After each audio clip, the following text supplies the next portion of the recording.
నమస్కారం. అదృష్టం కార్యక్రమానికి స్వాగతం. గురువు ఏ ఇంట్లో ఉంటే ఎలాంటి ఫలితాలు ఉంటాయి, ప్రధానంగా ఏ రాశి వారికి ఎలాంటి శుభ ఫలితాలు ఉంటాయో ఇవాళ మనం తెలుసుకుందాం. తెలియజేసేందుకు మనతో పాటు ఉన్నారు ప్రముఖ జ్యోతిష్యులు వీరాపురం సుబ్రహ్మణ్య స్వామి. వారితో మాట్లాడదాం, తెలుసుకుందాం. నమస్కారం గురువు గారు. శుభాశీస్సులండి.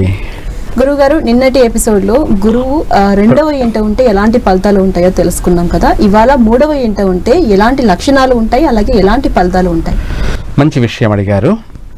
మనకు గురువు అత్యంత శుభకారకుడు. ఈ యూనివర్సల్గా అభివృద్ధి ఏదైనా ఉంది అంటే అది గురువు వల్లనే సాధ్యమవుతుంది. ఆ గురువు యొక్క ప్రభావమే మానవ యొక్క అభివృద్ధి. మానవ యొక్క అభివృద్ధి అంటే వాళ్ళ యొక్క నడవడికలు, వాళ్ళ యొక్క ప్రవర్తన, వాళ్ళ యొక్క ఆలోచన, వాళ్ళ యొక్క ప్రతి ఏదైనా A to Z అంటే ఆది అనాది, ఆది అంతం రెండు కూడా A to Z అన్నీ కూడాను గురువు యొక్క ప్రభావితమే. 3వ ఇంట గురువు ఉన్నట్టయితే మనకు పుట్టినటువంటి లగ్నాన్ని బట్టి 3వ స్థానం కుటుంబ స్థానం అంటారు. దాన్ని కుటుంబ స్థానం అంటే బిడ్డొచ్చిన వేళ, గొడ్డొచ్చిన వేళ. మా అమ్మాయి పుట్టిన తర్వాత మాకు బాగానే కలిసి వచ్చింది, అభివృద్ధి ఉంది ఒకటి.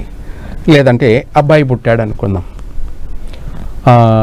అబ్బాయి అనేది వాడు పుట్టిన తర్వాత వాడు కుటుంబానికి అంతా కూడా కలిసి రావడం అనేది జరుగుతుంది. ఆ కలిసి రావడం అనేది ఆర్థిక పరం ఒకటే కాదు. కుటుంబ అభివృద్ధి అంటే ఏంటంటే తల్లిదండ్రులు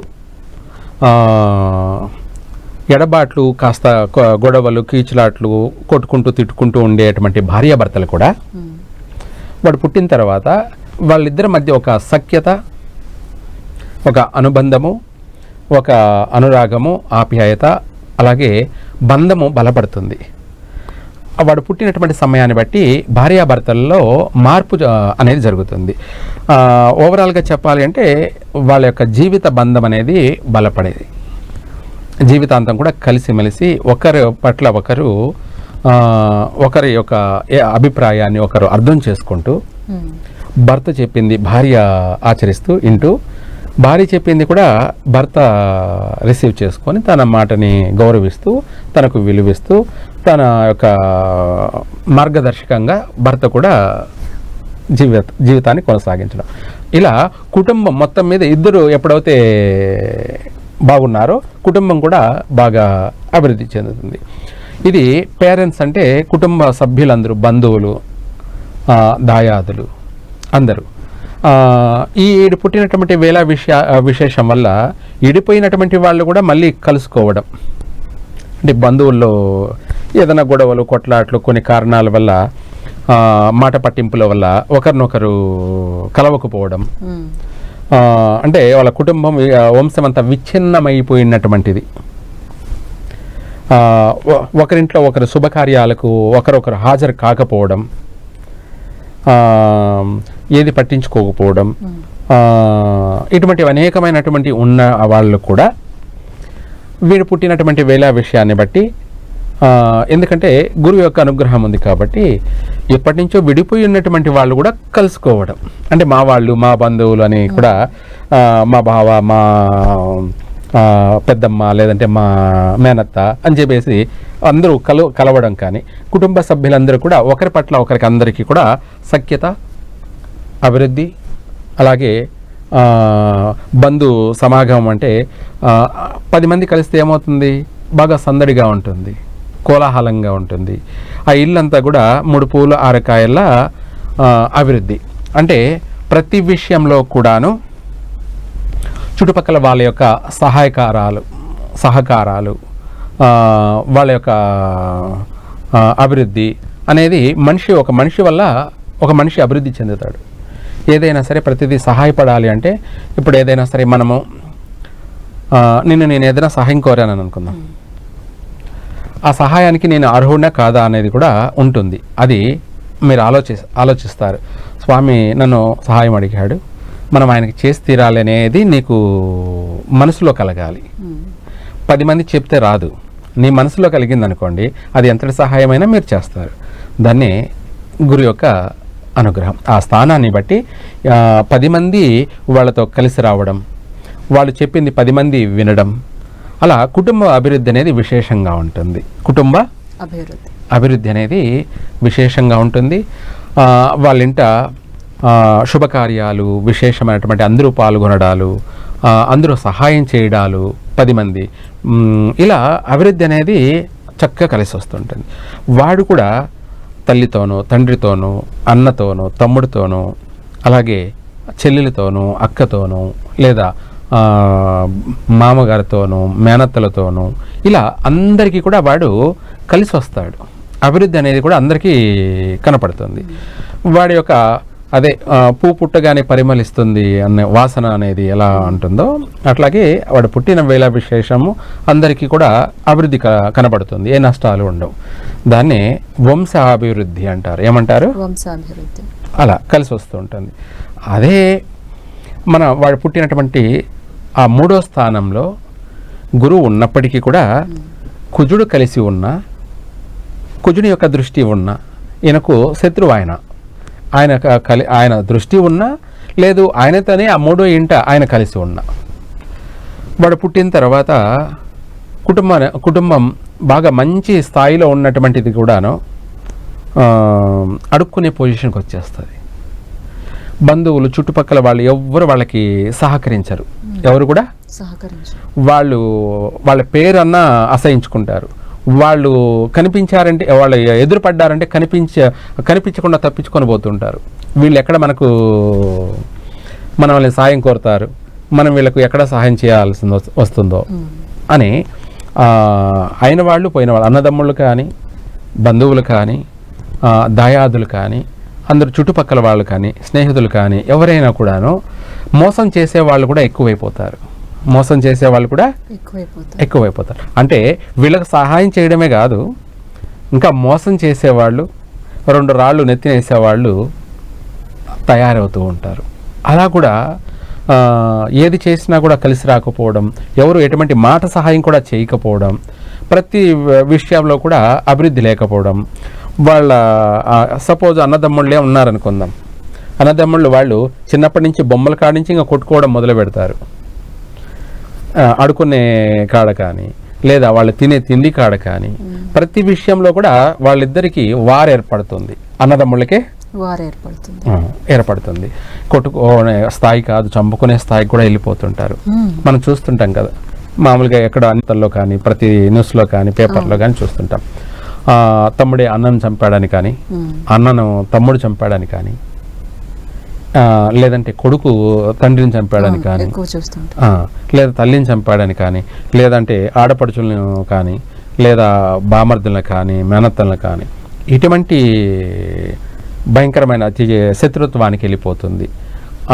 అది ఇటువంటి వాటి వల్లనే ఈ నేరాల ఘోరాలన్నీ కూడా జరుగుతుంటాయి. కుటుంబానికి హాని. ఏమంటారు? కుటుంబం అభివృద్ధి చెందాల్సింది కాస్త కుటుంబానికి నష్టము, కుటుంబ నాశనము అంటారు. కుటుంబ నాశనం, దాన్ని వంశనాశనము అని కూడా అంటారు. అందరూ దూరం అయిపోతారు. చుట్టుపక్కల వాళ్ళు కూడా వాళ్ళ దరిదాపులకు రారు. సహాయం చేయాలన్నా కూడా మాట సహాయం కూడా చేయరు. మాట సహాయం చేశారనుకో ఇరకపోతారు. వాడిని నమ్మి మనం ఎవరికైనా సరే వాడేదో అప్పే అడిగాడు అనుకుందాం ఎవరినైనా, దానికి అవతల వాళ్ళు ఉండి ఎవరన్నా సూటి కావాలన్నారు. అప్పుడు అయిన వాళ్ళు కావచ్చు, లేదంటే స్నేహితులు కావచ్చు, ఎవరైనా కావచ్చు, వాళ్ళను సూటి వాళ్ళ మాట వాళ్ళు ఉండి వీడిని నమ్మి సరే ఇవ్వండి పర్వాలేదు నేను ఉన్నాను భయం లేదు ఇవ్వచ్చు అని అన్నాడు అనుకో, వాళ్ళు ఇచ్చారనుకో, అయిపోయి ఇంకా వీడు ఈ మాట ఇచ్చినవాడు. ఎందుకంటే వీడు ఇచ్చిన వాడిని వ్యతిరేకిస్తాడు, అంటే డబ్బులు ఇచ్చిన వాడిని వ్యతిరేకిస్తాడు. ఎందుకంటే వాడు తరచు అడిగాడు అనుకో, వీడి కోపం వచ్చి వాడిని ఎదిరిస్తాడు. నేను ఇవ్వను, ఏం చేసుకుంటావు చేసుకోపో అని. నా దగ్గర డబ్బులు తీసుకొని మళ్ళీ నన్నే ఎదిరిస్తావు అని చెప్పి అవతల వాడు దాడి చేస్తాడు. రెండోది మధ్యలో పూచి ఉండి ఇప్పించిన వాడు ఉంటాడు కదా, వాడికి నష్టం జరుగుతుంది. వాడు ఇవ్వలేదు నువ్వు గట్టు అని. అలా మాట సహాయం అనేది అదే, మాట సహాయం మాటే కదా మనం సహాయం చేస్తాము కదా, దానికి ఏమైంది అని అనుకుంటాం. ఆ మాటే రేపు ఆ నష్టాన్ని పుడుచుకోవాల్సి వస్తుంది. అట్లాగా మనం వాడిని నమ్ముకొని ఇటువంటి వాళ్ళని నమ్ముకొని మనం ఎవరికైనా సహాయపడ్డామనుకో ఆ సహాయానికి మూల్యం చెల్లించాల్సి వస్తుంది. అటువంటి నష్టం అనేది జరుగుతుంది. ఇలా అభివృద్ధి విషయాలలో మనకు కుటుంబ స్థానం అనేది ఇంపార్టెంట్. ఆ కుటుంబం అంతా కూడా బాగుందా లేదా అంటే ఆ గురువు ఉన్నటువంటి ప్రభావాన్ని బట్టి ఆ వంశం అంతా కూడా మాట మీద నిలబడుతుంది. మాట కోసం ప్రాణమైన ఇస్తారు కానీ మాట తప్పరు. ఆ ప్రాణం ఇవ్వాల్సినంత అవసరం ఏమీ లేదు. ఎందుకంటే వాళ్ళ మాట అనేది ఇచ్చినా కూడా ఆ మాటను నిలబెట్టుకోగలుగుతారు. ఇలా శుభ పరిణామాలు ఉంటాయి. అదే కుజుడు కలిస్తే రివర్స్ అయిపోతాయి. మనం చాలామందిని చూసుకుంటూ ఉంటాం. ఏమని మన తోటి బంధువులే మన వాళ్ళే వాళ్ళు ఏదైనా కష్టాల్లో ఉన్నారనుకోండి, కష్టాల్లో సామాన్యంగా ఉండరు. ఎందుకంటే గురువు యొక్క గురుబలం ఉంది కాబట్టి వాళ్ళు ఒకరు సహాయం కోరాల్సిన అవసరం ఉండదు. వాళ్ళే 10 మందికి సహాయం చేసే స్థాయిలో ఉంటారు కాబట్టి అవసరం లేదు. వాళ్ళు మనం సహాయం కోరుతున్నారు అంటే కుజుడు ఎంటర్ అయిపోయాడు అనమాట. కుజుడు రివర్స్ అయిపోతుంది. ఆ ఎంటర్ కావడం వల్ల ఏమవుతుందంటే వాళ్ళు మన దాకా వచ్చేసారు, మనం సహాయం కోరేదాకా వచ్చారు. మనము మాట సహాయమే కదా, మొన్నటి దాకా బాగానే ఉన్నారు, అన్ని విధాలా బాగానే ఉన్నారు కదా, మనిషికి కదా కష్టాలు వచ్చేది అని చెప్పేసి మనం వాళ్ళగా ఒక విధంగా జాలి తలిచి మనం సహాయం చేసామనుకో, దానికి మనము ఆ మాట ఇచ్చిన దానికి గాను కట్టుబడి ఆ నష్టాన్ని మనం పూడ్చాల్సి వస్తుంది. ఎవరో చేసిన దానికి ఆ నష్టాన్ని మనం అనుభవించవలసి వస్తుంది వాడిని నమ్ముకొని. ఇటువంటి చెప్పుకోలేనటువంటి వింతలు విచిత్రాలు అనేకమైనటువంటివి కూడా ఎదురవుతూ ఉంటాయి. కుటుంబ స్థానం అనేది వాళ్ళ యొక్క అభివృద్ధి, కుటుంబం చక్కగా అభివృద్ధి చెందుతుందంటే గురువు యొక్క బలము, గురువు యొక్క అనుగ్రహంతోనే కుటుంబ అభివృద్ధి జరుగుతూ ఉంటుంది. లేదు కుటుంబం నష్టపోతుంది అన్ని విధాలా అంటే కుజుని యొక్క ప్రభావితం అనేది ఎక్కువగా ఉంది కాబట్టి దానివల్ల వాడు తల్లిదండ్రులకి నష్టం కలుగజేసేవాడే, అన్నదమ్ములకి నష్టం కలుగజేసేవాడే, ఆడపిల్లలకి ఆడపడుచులకి అక్క చెల్లెలకి నష్టం కలుగజేసేవాడే. ఇదే కాకుండా పిల్లనిచ్చిన అత్తమామలకి నష్టం కలుగజేసేవాడు. లాస్ట్కి భార్యకి కూడా నష్టమే కలుగజేస్తాడు. ఇప్పుడు అవే కదా మనం చూస్తూ ఉంటాం. ఏమని వివాహం చేసుకుంటారు, చేసుకున్న తర్వాత భార్యాభర్తల మధ్య గొడవలు, కొట్లాట్లు, అలాగే నష్టాలు జరుగుతాయి. ఎందుకు జరుగుతాయంటే వీడు చేసే ప్రవర్తన అనేది ఫస్ట్ ఒకలాగా ఉండింది. గురుబలం ఉండడం వల్ల పెళ్ళయింది, బాగానే చక్కగా వాళ్ళు వీళ్ళు కలిసి సంతోషంగా ఆనందంగా ఇచ్చిపుచ్చుకోవడాలు, జీవితాన్ని కలిసిపోవడాలు చేశారు, అంటే వివాహం చేసేసుకున్నారు. ఆ తర్వాత మళ్ళీ కొద్ది రోజులు పోయిన తర్వాత అంటే కంటిన్యూ అది అలాగే సాగుతుందంటే గురుబలం ఎప్పటికీ ఉండడం వల్ల జీవితాంతం కూడా వాళ్ళ సంసార జీవితం బాగున్నది.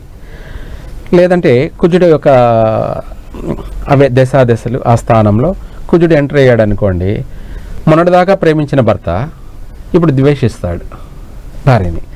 అది ఆమె భరించలేదు. ఎవరు? భార్య. మరి మొన్నటిదాకా ఆ చెప్పలేని ప్రేమ అవే కనపడుతూ ఉంటాయి. ఆ ప్రేమించే విధానము, ఇంకా నువ్వు తప్ప నాకు ఈ లోకంలో ఎవరు లేరు అన్నటువంటి వాడు నువ్వు నాకు పట్టిన దరిద్రం అంటాడు. అక్కడే మనిషి ఏమైపోతుందంటే తను ఒక్కసారిగా జీర్ణించుకోలేదు. మనిషి యొక్క ప్రభావం అనేది మనిషిని బతికిస్తుంది. మాట తీరు, ఆ మాట తీరి మనిషిని పతనానికి కూడా దారితీస్తుంది. అక్కడే భార్యాభర్తల మధ్య ఇద్దరి మధ్య వారు ఏర్పడిపోతుంది. అక్కడే గొడవలు స్టార్ట్ అయిపోతాయి. దానివల్లనే వాళ్లకు ఎడబాట్లు జరగచ్చు ఏకంగా, లేదంటే అది విడిపోయేదాకా రావచ్చు. ఇటువంటివి కుటుంబ అభివృద్ధి అన్నా కుటుంబ నాశనం అన్నా దీని యొక్క ప్రభావం. ఇక్కడ అంతు చిక్కని రహస్యాలు వీటిని. ఎవరికి కూడా మనం ఊహించింది ఒకటి, మనం అనుకున్నది ఒకటి, మనం తలచింది ఒకటైతే జరిగింది ఇంకొకటి. ఎందుకు ఇలా జరిగింది అని అందరూ తలలు పట్టుకుంటారు. మంచి కుటుంబమే, మంచి అబ్బాయే, మంచివాడే అని మనము ఇష్టపడ్డాము, చేసుకున్నాము, ఎంతో కట్న కానుకలు ఖర్చు పెట్టి చేశాము, కానీ ఇప్పుడు రివర్స్ అయిపోయాడు. ఎందుకు అనేది అంతు చిక్కని రహస్యం. అదే గ్రహ యొక్క ప్రభావం. దాన్నే మనము షాడో అంటాం, అంటే నీడ. అలా మనిషిని మాయ చేసేస్తుంది. మనిషి జీవితమే ఒక మాయా జీవితం అంటారు, మాయా జీవితం. ఇక్కడ మనం ప్రతిదాన్ని సూక్ష్మంగా గ్రహించాలి, సూక్ష్మంగా దాన్ని కనుగొనాలి, మనం సూక్ష్మంగానే దాన్ని తెలుసుకోవాలి, సూక్ష్మంలోనే మోక్షాన్ని పొందాలి, వెతకాలి. చాలామంది చెప్పుకుంటూ ఉంటారు, ఎవరైనా సరే అనుభవజ్ఞుడు మాత్రమే ప్రతిదాన్ని కూడా గ్రహించగలడు, అందులో ఉన్న సూక్ష్మాన్ని గ్రహించగలడు, అందరూ దాన్ని గ్రహించలేరు. మూడో ఇంట కుజుదోషం ఉండదండి అని కొందరు చెప్తారు, అందరూ కూడా అదే చెప్తారు. మరి ఎందుకు ఇక్కడ మనకు సంసార విషయాలలో సమస్యలు కానీ, కుటుంబ కలహాలు కానీ, కుటుంబంలో కుజుడు వల్ల భార్యకే కాదు, తల్లిదండ్రులకు కానీ, అన్నదమ్ములకు కానీ, అక్క చెల్లెలకు కానీ, బంధువులకు కానీ శత్రువులుగా ఎందుకు మారారు అంటే ఆ ప్రభావితం అనేది, ఆ స్థానం అనేది కుజదోషం కాకపోయినా గురువుతో కుజుడు కలవడం వల్ల సంసారమంతా పాడైపోతుంది. ఇవి అంతు చిక్కని రహస్యాలు. వీటిని తెలుసుకోవడం కూడా సాధ్యం కాని విషయం. ప్రతి ఒక్కరూ వాళ్ళు జ్యోతిష్యం తెలిసిన కూడాను వాళ్ళకున్న అవగాహనతో వాళ్ళు తెలుసుకోవడం కాదు, అక్కడ ఉన్నటువంటి సమస్యని, అక్కడ ఉన్నటువంటి స్థాయిని, అక్కడ ఉన్నటువంటి ప్రభావాన్ని మనం క్షుణ్ణంగా పరిశీలించుకొని దీనివల్ల ఏదైనా పలానప్పుడు సమస్యలు రాబోతున్నాయి, దానికి ముందుగా ఇలా చేసుకోండి. గురువుకు సంబంధించి మనం ఏదైనా శాంతి చేసుకోవడము, పరిహారం చేసుకోవడం, లేదంటే కుటుంబ దోష నివారణ చేసుకోవడము, అలాగే గురువుకు సంబంధించినటువంటి శాంతి పరిహారం చేసుకోవడం వల్ల మనము ఆ సమస్య నుంచి బయటపడతాం. చక్కగా కుటుంబం అంతా కూడా అభివృద్ధి చెందడానికి మనం ఏం చేయాలో అది చేసుకుంటూ వెళ్ళాలి. అది మనం డబ్బు ఖర్చు పెట్టే చేయాలనేం లేదు, డబ్బు ఖర్చు పెట్టకుండా కూడా మనం చేసుకోవచ్చు. అలాగే మనము చేసింది మాత్రం ఏదైనా వృధా కాదు. ఆ చేయడం వల్ల ఏమవుతుందంటే కుటుంబ సఖ్యత కలుగుతుంది. భార్యాభర్తల మధ్య వచ్చిన పొరపచ్చులు, వచ్చిన మనస్పర్ధలు, వచ్చినటువంటి గొడవలు, కొట్లాట్లు కూడా మళ్ళీ కలిసిపోయేదానికి మార్గం ఉంటుంది. సరే, వచ్చినటువంటి సమస్య నా భర్తే కదా, కొట్టినా తిట్టినా కూడా ఎన్ని చేసినా నా భర్తే కదా, నేను నా జీవితాంతం నేను జీవితాన్ని కొనసాగించాలి కదా అని తను అర్థం చేసుకొని భార్య కూడా భర్తను కవర్ చేసుకోపోగలదు, అంటే తనను సరిదిద్దుకోపోగలదు. ఆ ప్రభావితం మనం చేసినటువంటి పరిష్కారం వల్ల విడిపోవాల్సింది కాస్త మనసు మారి మళ్ళీ కలుస్తారు. కొట్టినా తిట్టినా తను వదిలిపెట్టదు, తను అర్థం చేసుకుంటుంది, ఓ ఈయన ఇలాంటి వాడు, తనను మనము ఎక్కడ తగ్గాలో ఎక్కడ నెగ్గాలో తనను ఆ మార్గాన్ని ఆమె అనుసరిస్తుందన్నమాట. భర్తని పొగడతలతో ముంచెత్తడము, కోపం వచ్చినప్పుడు, అది తెలివైన వాళ్ళు చేసే పని. తన భర్త కోపడ్డాడనుకో, అప్పుడు భార్య కూడా కోపడింది అనుకోండి, ఏమవుతుందంటే ఇంకా స్టార్ట్ అయిపోతాయి. ఎప్పుడైతే భర్త కోపడ్డాడో అప్పుడు ఆమె శాంతంగా ఆలోచిస్తుంది. ఆమెకున్న ఒక గురువు యొక్క అనుగ్రహం వల్ల ఆమె చేసినటువంటి పూజాఫలం అనేది తను ఒక మైండ్ సెట్ ఆలోచించేస్తుంది. ఏమని, నా భర్త ఇలాంటివాడు, నా భర్త కోపడినప్పుడు నేను కోపడకూడదు. దానికి తెలివిగా ఆయనను పొగుడుతూ ఉండడం, లేదంటే ఆయన ఏదైనా కష్టంలో ఉన్నాడనుకో, మనము తనకి మాట సహాయం అంటే ఏం పర్వాలేదు, భయపడాల్సిన అవసరం లేదు, ఈరోజు కాకపోతే రేపు అవుతుంది, దానికి ఎందుకు నువ్వు బాధపడుతున్నావు అని ఆమె ప్రతిదీ సపోర్ట్ ఇచ్చేస్తుంది. ఎవరికి? భర్తకి. వాడు కష్టంలో ఉన్నప్పుడు భార్య ఇచ్చిన సలహా వానికి ఒక శక్తి ఏర్పడుతుంది. దాన్ని స్త్రీ శక్తి అంటారు. ఏమంటారు? స్త్రీ శక్తి. మగవాడి యొక్క సర్వస్వం తన స్త్రీ, తన భార్య. ఆమె ఇచ్చే అటువంటి సలహా కానీ, ఆమె ఇచ్చే అటువంటి మాట కానీ, తన ప్రవర్తన కానీ, తన నడవడిక కానీ, వాడు కష్టంలో ఉన్నా కూడా ప్రపంచాన్ని జయించడానికి రెడీ అవుతాడు. అదే మనం ఏది పరిహారం చేసుకోలేదనుకో, మంచి భార్య కూడా గయ్యాలిగా తయారైపోతుంది. ఏమవుతుంది? మంచి భార్య కూడా గయ్యాలి అంటే భర్తకు ఆపోజిట్లో రివర్స్ అయిపోతుంది. నువ్వు ఏమన్నా ఏమన్నా చేసుకోపో అది లేదు, నీకు నాకు సంబంధమే లేదు అనే టైప్లో మొత్తం రివర్స్ అయిపోతుంది. అప్పుడు వాడికి ఏమి దిక్కు తోచక ఎందుకు ఈ సంసారము, ఎందుకు ఈ జీవితము, ఎందుకు ఈ భార్య అని చెప్పి భార్య పైన కూడా వాడికి విరక్తి చెందుతుంది. అలా ఇలాంటివి అనేక వింతలు మనం కొన్ని ఎగ్జాంపుల్ చెప్పుకుంటున్నాం. చాలా చెప్పుకోలేని వింతలు, విచిత్రాలు, విశేషాలు ఉంటాయన్నమాట. వాటిలో మన గురువు అనుగ్రహం ఎప్పుడైతే మనం పొందుతామో చెడిపోయిన సంసారాన్ని కూడా బాగు చేసుకోగలం. కుటుంబ స్థానం అనేది లేదంటే నెగిటివ్ ఇందాక చెప్పుకున్నాం కదా, కుజ దృష్టి, కుజ దోషం, కుజుడు ఎంటర్ అయ్యాడు అనుకోండి, పచ్చని కాపురం, పచ్చని సంసారం కూడా పాడైపోతుంది. ఇందులో మనం చేసుకునేటువంటి మన ఆధ్యాత్మికమైనటువంటి దైవిక చింతనతోటి మనం అందుకే స్త్రీ ప్రతినిత్యం ఆమె ఆధ్యాత్మికంగా నిత్య పూజా కార్యక్రమాలు కానీ అది కూడా ఏంటి, తను ఒక చేసి విధి విధానము ప్రేమతో భక్తితో చేస్తే మాత్రమే ఆమె చేసిన దానికి పూజా ఫలితం ఉంటుంది.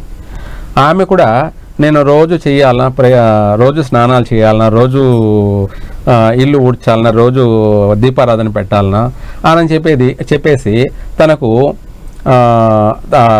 ఒక చేసే దాంట్లో ఓపిక లేకుండా, ఓర్పు లేకుండా ఏదో బలత్కారం మీద చేసిందనుకోండి, అది ఫలించదు.